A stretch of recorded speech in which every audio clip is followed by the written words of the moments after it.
Hi, it's Trisha Nielsen, your real estate agent with an educator's heart. And in this video, I want to talk about the NAR settlement some more, but in regards to what it could mean for buyers. And the quick answer is we just don't know. We have to remember that this is all very preliminary and that this is a proposed settlement by the National Association of Realtors. It's not about compensation. As much as headlines want you to believe, it's not about standardizing real estate compensation fees. It's not about buyer agents having to reduce their fees or even eliminate them. This is an antitrust lawsuit that's about transparency. And so some of the steps that may evolve from that, number one, nationwide, is that buyers have to enter into a buyer agency agreement.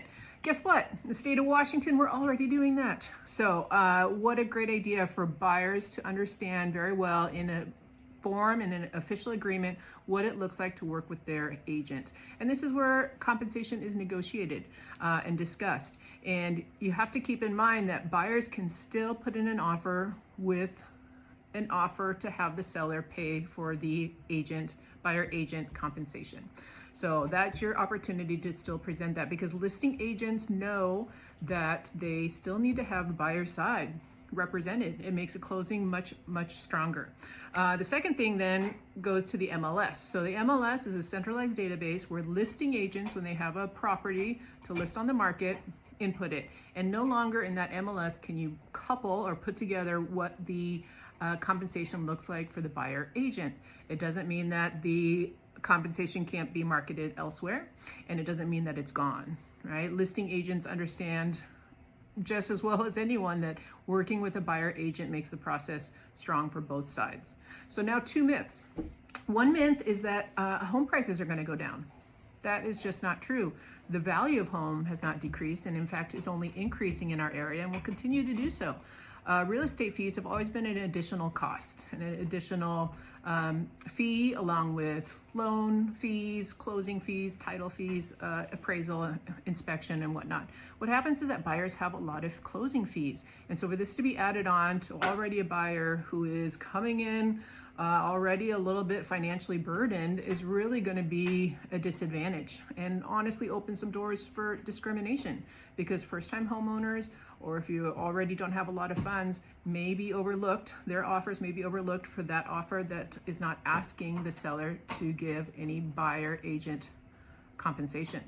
And that can become such an issue that we know, because of history repeating itself back in the 90s, that is why buyer agency evolved in the first place. There were volumes of lawsuits where buyers felt that they were being taken advantage of. And so lawyers and courts and the Department of Justice all got behind the idea that there should be this cooperative compensation where there's buyer agency as well as listing agency. And so the last myth that I want to talk about is that no longer do you need a representative if you want to buy a house. There could be nothing farther from the truth. You need representation. There are so many complicated issues that can come up when you are searching for a home, where you're moving fast in this market, where you need to coordinate viewings and communication with the listing agent to be able to even get an offer accepted, to understand what offer is gonna really win for that listing. And then once you're under contract, what can happen? A number of things can happen. I've seen it already with repairs, inspections, getting ready for the appraisal, legalities. There are all these DADUs, attached dwelling units and detached dwelling units that are being built on plots, and especially in King County. And it's still being navigated, the legalities of it. And a real estate agent will help you to understand that. HOA dues, water rights, easements. There are so many issues that can come up. So please don't consider not having a representative if you're a buyer. You just need to find the right buying representative, talk to them, what's the value that they're going to bring, and negotiate. Be open, transparent about what you can get from an awesome buyer agency relationship. All right, with that, Figgy again comes in at the end to say adieu.